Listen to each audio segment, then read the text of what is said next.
Hi everyone and welcome back to my channel. I have my UK cap on because today I'm talking about a book that is really cool because it's set in my hometown of Lexington, Kentucky. And I actually had no idea because I was just in the library and it was on the display and I picked it up because the cover was pretty.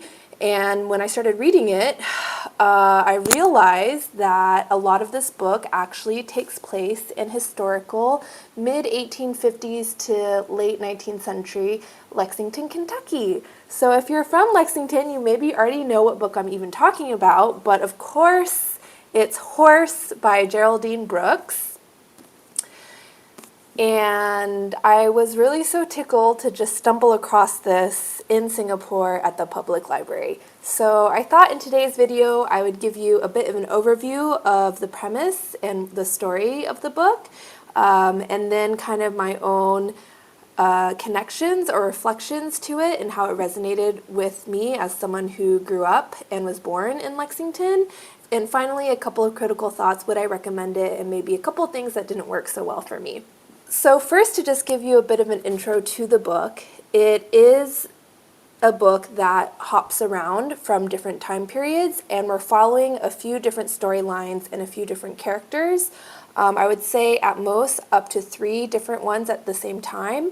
And it is that style where eventually you do realize that there are connections or threads throughout each of these storylines. So if that's something that's not really your cup of tea, maybe if you didn't like Cloud Atlas or Homegoing, books that kind of jump over large periods of time, I'm not sure if you're gonna like this. For me, I did enjoy how things were connected. At times it was a little bit forced, but as I take a step back and I think about the experience of reading the book, I do feel like Geraldine Brooks really pulled everything together and it wasn't too heavy-handed. One kind of storyline that you follow is in the 2019 period right before COVID, and we are following a young woman who's originally from Australia. Her name is Jess, who works at the Smithsonian, who discovers through another researcher who's visiting the bones of a horse. And then she meets Theo, who is a grad student. He's getting his PhD. He studies art history, and he's writing his dissertation on African American and other diaspora painters, as well as the depiction of Africans in art.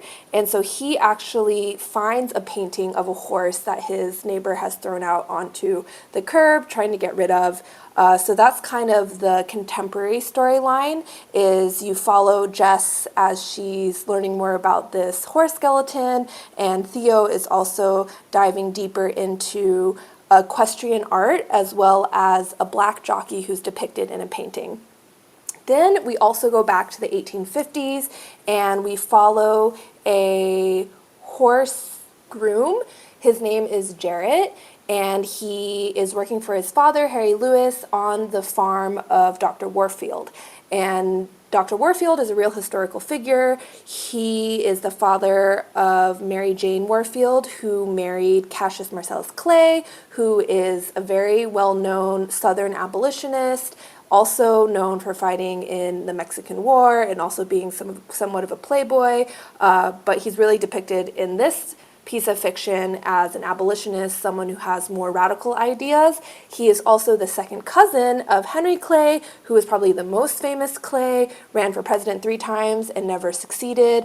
Also the name of my alma mater. I went to Henry Clay High School, so that was really fun to learn more about the Clays. Probably kind of bad that I didn't know more to begin with, but they're not really the focus. The focus is really on Jarrett and his experience as a slave, being enslaved, and how he really develops a strong bond and connection with this horse, Lexington. And so this was a really exciting discovery for me, as I didn't even know about this horse, but it is one of the most important horses when it comes to siring. So a lot of the horses that were bred with Lexington then created offspring who went on to do really well in horse racing. At is kind of the impetus and the central conceit and the harmonizing principle for everything that happens in the novel is really centered on this horse and the people, culture, history, economics of horse racing, all of the racial tensions and how slaves are treated are all combined around that kind of central idea of this incredible horse called Lexington.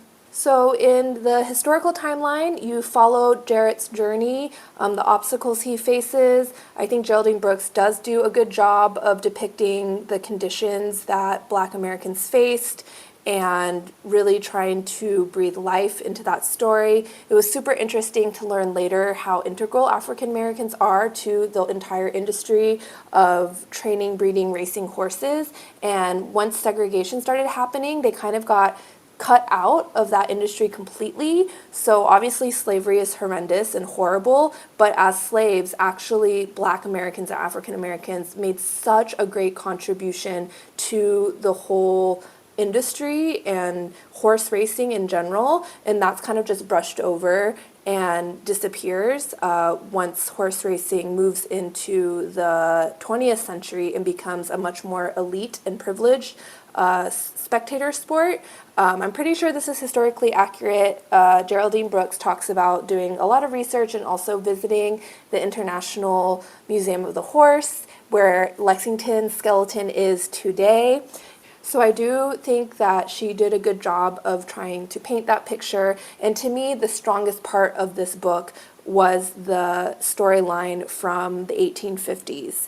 I can tell that Geraldine Brooks loves horses, and even just through the character of Thomas J. Scott, who's a thoroughbred painter, the way she writes about what it's like to paint horses, the connection between humans and horses, and all of their quirks and the understanding humans have gained in order to really have this relationship with horses. I really felt like it came from someone who is a horse lover, so obviously I wasn't surprised to find out that she is indeed a horse girl, and I think that that really shines through. Yeah, so in that historical storyline, you are basically following the lives and developments of both Jarrett as well as Lexington and kind of going through what happens on the journey from Lexington racing to becoming a stud sire. And then the present day timeline is Jess learning more about Lexington as a horse, but also kind of grappling with modern day racial tensions. Theo is working on his thesis and trying to figure out what he wants to write about, and he's really grappling with his identity as someone who's a British Black person, but also grew up as the son of diplomats, so had a lot of overseas experience growing up. And then you do get a few different other chapters from other perspectives, such as the thoroughbred painter, as well as Martha Jackson, the gallery owner. So that takes us to New York City in the 50s. Yeah, and then you kind of just see how everything comes together and how Lexington has influenced the lives and the history of all of these different characters. I think for me, I just had a lot of nostalgia, especially as someone living overseas, and a lot of emotional resonance with the topic, particularly the historical storyline. It just made me so happy and like proud to see it being written about. And when I went home for Christmas in December, I really wanted to go to the Lexington Horse Park, which is where the International Museum of the Horse is.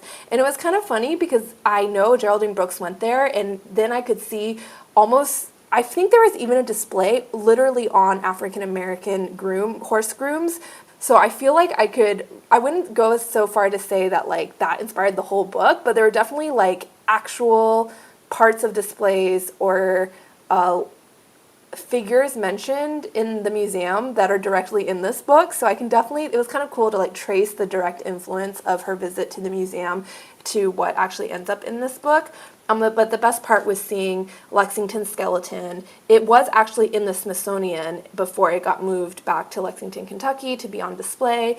And having read the book, I just thought it was so fun to like nerd out and like actually see the skeleton in real life. I like talked to the museum docent for a while. Obviously, I asked her if she's read the book. She hadn't read the book, which I thought was kind of surprising, but a lot of people that I did mention the book to when I was home for Christmas knew about it. So I would love to hear your guys' thoughts. That was really fun for me, and having grown up in Lexington, horses are always in the background, but I never rode horses, and I didn't really have any friends that lived on horse farms or anything like that.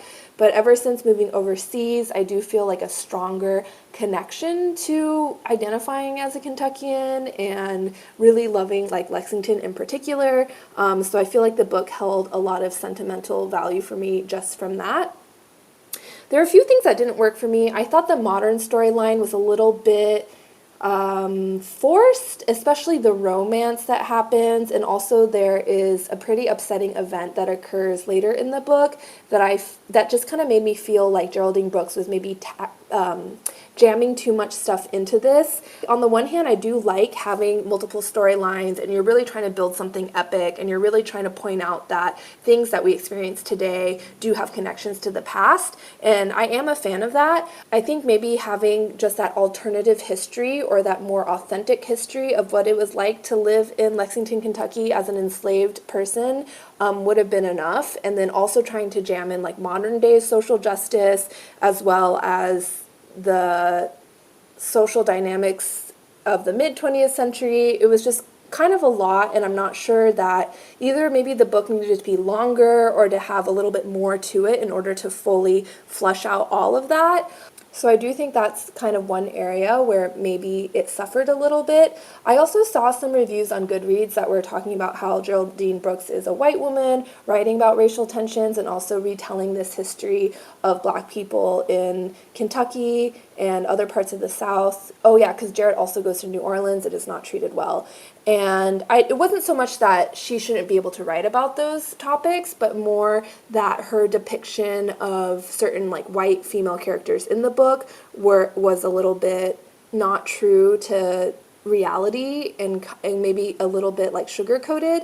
But I didn't really find that to be the case. If anything, I feel like I got the sense that Geraldine Brooks had done a lot of introspection and reflection as a white woman with the Black Lives Matter and all of the police brutality that had been shown on social media in recent years, but has always existed.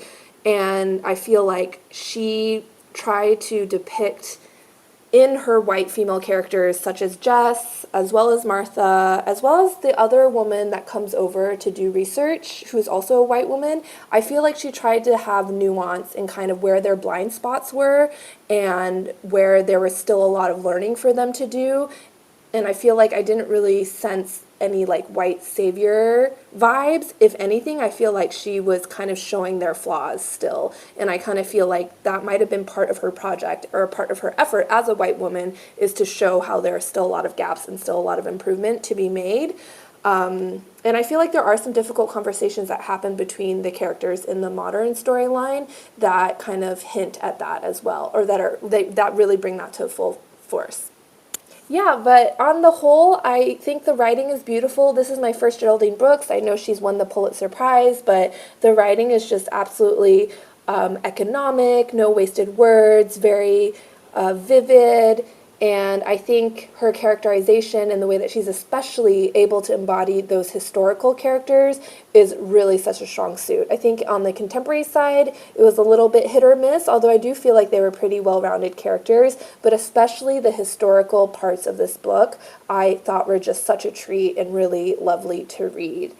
With that, I will rate this book. Let me check what I rated this. Okay, yeah, I rated this 4 stars. If you like horses, or if you are from Lexington, I would give this 5 stars, and I would say definitely check it out. So thanks for watching this video, and I'll see you in the next one.